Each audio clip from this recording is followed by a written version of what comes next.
Le premier pilier, c'est évidemment l'omnicanalité. Quand on s'appelle Kiabi, on ne peut pas passer à côté de cet enjeu, bien évidemment. Donc, la phrase, c'est construire une expérience client omnicanal, simple, désirable et personnalisée. Et chaque mot, évidemment, est pesé et choisi. Bonjour à tous, je suis Audrey Delcroix, je suis arrivée chez Kiabi il y a 1 an à peu près au poste de leader CRM et ça fait une vingtaine d'années que je travaille dans le digital et le e-commerce. Merci. Bonjour à tous, moi c'est Louis, j'ai rejoint Kiabi il y a 2 ans et je suis directeur marketing digital et offre. Donc le marketing digital, c'est l'acquisition de trafic, le CRM et la web analyse, et la partie offre, c'est l'e-store management, le studio photo, le web design et le CRO. Voilà, ça fait à peu près 14 ans que je travaille dans le digital et je suis ravi d'être avec vous ce matin. J'espère que ce qu'on va vous raconter vous intéressera. Kiabi a 45 ans déjà. Je pense qu'on est sur une audience principalement de gens du Nord, donc ce n'est pas une grande surprise, mais on fait partie de l'AFM. L'année 2022, comme l'a dit Pierre, a été une année exceptionnelle en termes de résultats. On en est très très fiers parce que on est dans un contexte de marché qui est pour autant très très chahuté sur le prêt-à-porter. Et c'est une année record, c'est la meilleure année depuis l'histoire de Kiabi, donc c'est assez exceptionnel, on est très contents. 23 millions de clients dans le monde, 560 points de contact, donc les points de contact, c'est des magasins, avec une ambition d'en ouvrir encore plus de 130 cette année, donc on est en 2023, donc on continue notre expansion, évidemment sur le digital, mais aussi sur la partie magasin. On est présent dans 23 pays et on a l'ambition d'en ouvrir encore 7 cette année, donc voilà encore une expansion à l'international. 10 000 kiabeurs, 83 nationalités. C'est pas précisé, mais on est aussi Great Place to Work. Donc on a été renouvelé encore une fois cette année. Donc c'est une entreprise dans laquelle il fait bon vivre. Sur la partie digitale, on a un site e-commerce qui a été lancé dans les années 2000. Donc ça fait un petit moment. Aujourd'hui, on a à peu près 6,6 millions de visiteurs, pas visiteurs, mais visiteurs par mois. On a lancé la seconde main il y a 2 ans. Donc sur le site. On a lancé la marketplace l'année dernière, donc dans un laps de temps assez record. On l'a lancé en 9 mois, donc la marketplace uniquement sur la partie France. Donc pareil, ça c'est pour l'expansion de la partie digitale. Voilà, donc ça c'était quelques petites slides de contexte pour vous remettre un petit peu dans le bain de Kiabi. Quelques éléments autour de la stratégie digitale. Donc évidemment, c'est pas exhaustif, c'est les grands piliers. Mais donc le premier pilier, c'est évidemment l'omnicanalité. Quand on s'appelle Kiabi, on ne peut pas passer à côté de cet enjeu, bien évidemment. Donc, la phrase, c'est construire une expérience client omnicanal, simple, désirable et personnalisée. Et chaque mot, évidemment, est pesé et choisi. Le deuxième enjeu, c'est autour de la data. Donc là, on a de très gros enjeux. Donc, utiliser la data pour éclairer nos décisions et accentuer la création de valeur de nos projets. On a eu des gros chantiers l'année dernière autour de la fiabilisation de cette data. Évidemment, comme tout le monde, on a été très perturbé par les histoires de consentement, de RGPD, etc. Je sais que tout à l'heure, Atta Internet intervient et on a également un changement d'outil qui va arriver dans les prochains mois. Et d'ailleurs, c'est pas un secret, donc ça sera effectivement Piano. Et puis le dernier enjeu, c'est autour de la marketplace. Donc on a lancé la France, on va lancer d'autres pays. Et l'idée là, c'est d'élargir l'offre. Pour nous, c'est vraiment un changement de paradigme. Aujourd'hui, chez Kiabi, il y a à peu près 19 000 REFCO sur le site. D'ici 2025, l'ambition, c'est d'en avoir plus de 200 000 et de rentrer à peu près 500 vendeurs. Donc évidemment, dans un magasin, quand on passe de 19 000 références à 200 000, il y a des enjeux autour du ranking, du référencement, etc. etc. Et donc c'est beaucoup d'enjeux et beaucoup de challenges. Alors le marketing, le CRM chez Kiabi, c'est avant tout des hommes, enfin plutôt des femmes en fait, plutôt des femmes. C'était déjà comme ça avant que j'arrive. Je ne suis pas responsable, voilà, mais c'est super. Donc il y a pas mal de défis qui sont présentés ici, qui sont là aujourd'hui. Donc vous aurez peut-être l'opportunité de discuter avec elles tout à l'heure. On est sur une organisation qui était historiquement centralisée. Puis Audrey en parlera un petit peu plus en détail. Donc tout était géré pour l'ensemble des pays depuis M, et à partir depuis l'année dernière, on a eu une petite inflexion d'organisation et on commence à délocaliser certaines expertises sur le CRM et sur le trafic en local. Donc ça, je laisserai Claire l'expliquer plus en détail. Et sur la partie stack tech, entre guillemets, donc historiquement, on travaille avec Selligent, donc sur la partie routage, email, SMS, push notification. On travaille depuis l'année dernière avec nos amis de chez Batch. Pour l'instant, sur la partie push navigateur, et on va déployer la partie app incessamment sous peu. Tout ça sera expliqué par Audrey. Sur la partie analytics, on travaille encore avec Firebase et on est en train de discuter avec AppsFlyer. On travaille actuellement avec Google Analytics et on va déployer Piano. L'année dernière, on a déployé TinyClou sur la partie intelligence artificielle pour nous aider autour des ciblages et justement sur un des enjeux, en tout cas l'application de la personnalisation pour le CRM, c'est traité avec TinyClou aujourd'hui. L'année dernière aussi, l'année dernière c'était une année de beaucoup de changements. On a plugué Relacia pour nous permettre de personnaliser également nos créas, et notamment sur la partie téléchargement d'applications. Et puis on travaille là pour le coup depuis de nombreuses années avec D'Artagnan sur la partie créa. Voilà, et je passe la parole à Audrey pour rentrer un petit peu plus dans le détail de l'organisation CRM. Merci. Donc au CRM, comme Louis l'expliquait, on a deux façons de travailler et d'être organisé dans l'équipe.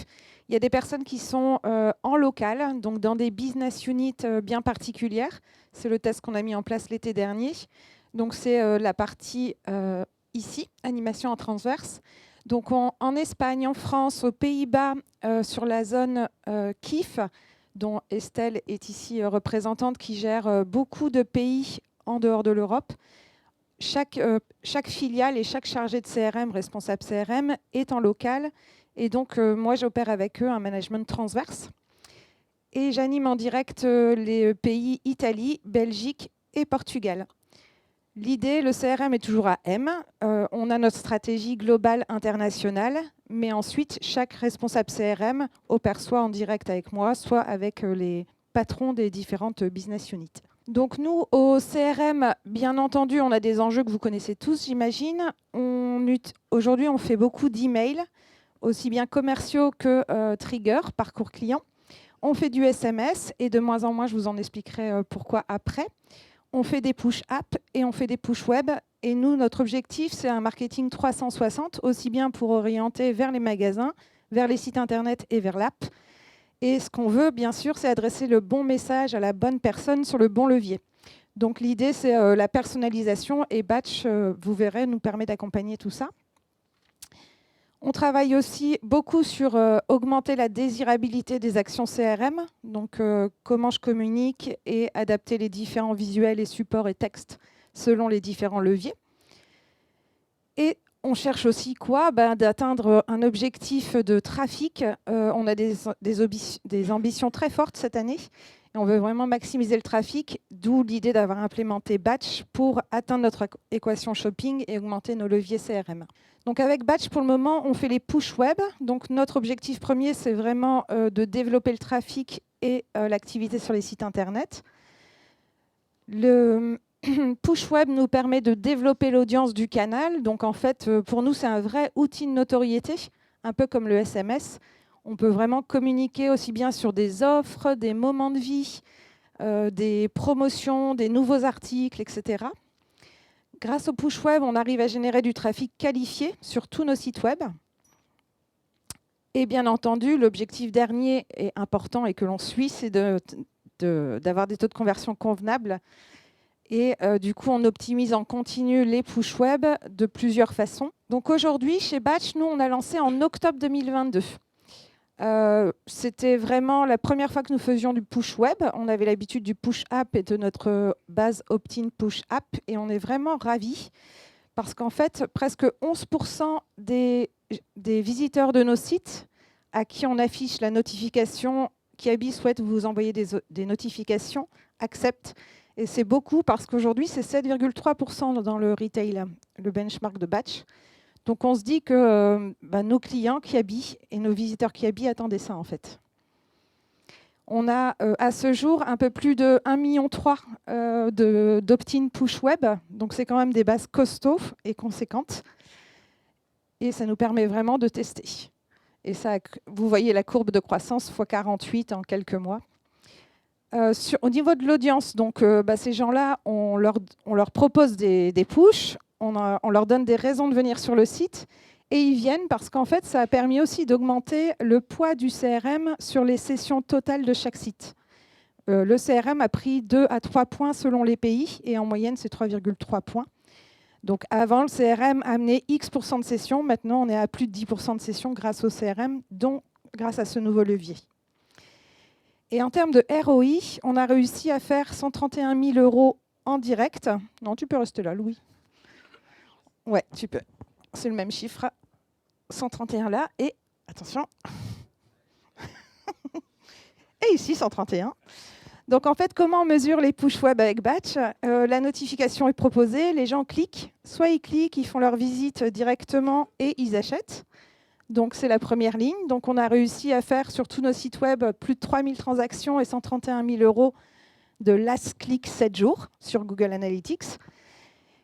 Et la deuxième ligne, c'est les gens cliquent et puis sous 3 heures, ils viennent par un autre levier, en direct, via le moteur de recherche, via de l'AdWords. Et là, pour le coup, vous voyez, le chiffre est vraiment colossal. Donc, c'est pour ça que moi, j'appelle ça, les push web, un vecteur de notoriété et de trafic très fort. Parce que on voit que le clic juste avant, c'était grâce au push web. Donc, ce qu'on produit, nous, en push web avec Batch, en termes d'offres commerciales, pour générer le trafic, maximiser l'équation shopping, chaque responsable CRM et chaque pays fait au moins 3 push web commerciaux ou offres marketing par semaine. Il faut savoir que c'est très très rapide et l'outil Batch, c'est aussi pour ça qu'on l'a choisi, c'est que ça permet, en fait, chaque site a son propre back-office dans Batch, la France, l'Italie, les Pays-Bas, le Portugal, la Belgique, etc. Une chargée de CRM va faire, par exemple, la campagne France, insérer la photo, mettre le tag, mettre le wording qui va bien. Et les autres chargés de CRM, les 5 autres, juste avec un clic droit, elles peuvent dupliquer la campagne et tout rapatrier de l'autre côté. Il n'y a plus que le texte à traduire et l'UTM à changer. Donc pour nous, chez Kiabi, c'est vraiment une force parce que c'est un des outils CRM où on aime bien travailler dedans. Ça va vite et en plus, c'est efficace. Donc vous pouvez le voir, on a fait des offres exclusives, offres de fidélité, moins 20% sur tout dès 16 heures. Cette offre-là, elle a 2,2% de taux de clic. Et la force de Batch aussi, c'est que même si en France, on a par exemple 700 800 000 opt-in push web, tout est envoyé en quelques secondes. Ce n'est pas 10 000 push par minute ou autre comme certains prestataires. Là, c'est vraiment instantané. Et donc, du coup, quand vous faites des offres comme ça, happy hour, vous pouvez faire du teasing en amont, du teasing pile à l'heure, et puis dire plus que 2 heures. Et ça fonctionne vraiment très bien. On a lancé aussi des campagnes de pré-soldes qui ont eu un très bon taux de clic. On a lancé les soldes, bien sûr, avec Kiabi. Et on a fait des offres spéciales, comme là, des promos sur les pulls de Noël qui avaient vraiment beaucoup plu. La possibilité aussi avec Batch, aussi bien en push web qu'en push app, c'est de pouvoir générer des cycles de bienvenue et faire des triggers automatiques à partir du moment où la personne se dit « opt-in », j'autorise Kiabi à m'envoyer des notifications. On peut déterminer tout un cycle de vie en automatique. Et du coup, nous, ce qu'on fait, et aujourd'hui, ce qui marche très, très bien, c'est, on a 13% de taux de clic en moyenne sur tout ce parcours, c'est de dire, bien sûr, bienvenue quand ils adhèrent et quand ils... donc, immédiatement après l'inscription, ça s'affiche sur l'écran et on les remercie de rejoindre la famille Kiabi. À J+2, on leur propose toute notre gamme à moins de 15 €. À J+5, selon les pays, parce que tous les pays ne proposent pas les mêmes services, on fait des offres services. On va pouvoir parler de la livraison, du retrait magasin, de la personnalisation des bodys, t-shirts, etc. Ou parler aussi du délai de retour, en Italie. Et à J+7, on leur dit que chaque semaine, il y a des nouveautés et on les invite à venir découvrir la page nouveautés. Donc ça, c'est des push web qui partent tous les jours selon la date à laquelle les gens sont entrés dans notre base. Donc nos prochains défis. Actuellement, on est en train de paramétrer et piloter des triggers, non pas sur le cycle de bienvenue, mais selon les événements qui se passent sur notre site internet. Donc en fait, là, on travaille sur le panier abandonné. Les gens qui mettent au panier sur le site web, on a envie, 30 minutes après qu'ils aient quitté le site web sans avoir validé leur commande, leur dire que leur panier est toujours là, et bien entendu, à X jours après, on redira que le panier est encore là. Donc on travaille là-dessus. Donc pour nous, c'est une vraie force pour le réengagement, et puis aller augmenter le taux de conversion. On a aussi pas mal de rubriques qu'on a envie de tester. Donc, ceux qui ajoutent des produits à leur wishlist. Vous avez vu tel produit, sachez qu'il y en a encore en stock. Vous venez de créer un compte, c'est super, n'oubliez pas la carte de fidélité. Et puis, bien sûr, aussi de la confirmation. Ceux qui achètent, on a envie de les remercier, de leur dire merci, dire que le colis est parti, etc. Donc là, c'est un plan de tagage qui est en train d'être analysé, mais qu'on a vraiment envie d'implémenter dans quelques mois. Et comme Louis le disait tout à l'heure, en fait, dans un petit mois, on a décidé de se lancer sur les push apps et changer de prestataire pour profiter de toute la force et de toutes les fonctionnalités que l'outil Batch a. En fait, l'outil Batch push app est similaire à l'outil Batch push web. C'est difficile à dire, mais on y arrive, hein. Et donc, du coup, d'ici début avril, on espère vraiment pouvoir lancer les push apps avec Batch et donc faire des choses qu'on ne fait pas aujourd'hui, comme l'onboarding, le cycle de bienvenue, ou bénéficier de la puissance d'envoi pour notre base opt-in push app est bien plus conséquente que l'opt-in push web. Et du coup, la fluidité des envois et le fait qu'on ne soit pas capé de X messages à la minute va vraiment nous aider, nous qui habillent, pour renforcer l'expérience consommateur. Merci beaucoup Audrey. On arrive à la fin de la présentation. Moi, ce que je voulais dire en quelques mots par rapport à la collaboration, ce qui est intéressant de retenir, c'est que moi j'ai le sentiment que Batch, c'est vraiment une entreprise tech, en tout cas orientée tech, et ça se sent dans les échanges, et notamment pour tout ce qui est facilité d'intégration technique. On sent une grande agilité, et ça c'est quelque chose qui est très précieux. Par ailleurs, on l'a vu un petit peu dans les slides, mais je pense que vous l'avez compris, c'est particulièrement adapté à notre organisation, parce que nous, on est sur une organisation vraiment internationale, et donc du coup, la possibilité de mutualiser les créas et de les dupliquer par pays, c'est hyper puissant et c'est super efficace. Et enfin, le dernier point, c'est l'accompagnement de Batch, donc l'accompagnement humain. Et ça, c'est important également pour nous, parce que Batch fait partie des partenaires en tout cas qui nous accompagnent également et qui nous challenge, qui nous donne des éléments aussi du marché et du coup qui nous tire vers le haut. Et ça, c'est aussi une des composantes du partenariat qui compte beaucoup pour nous.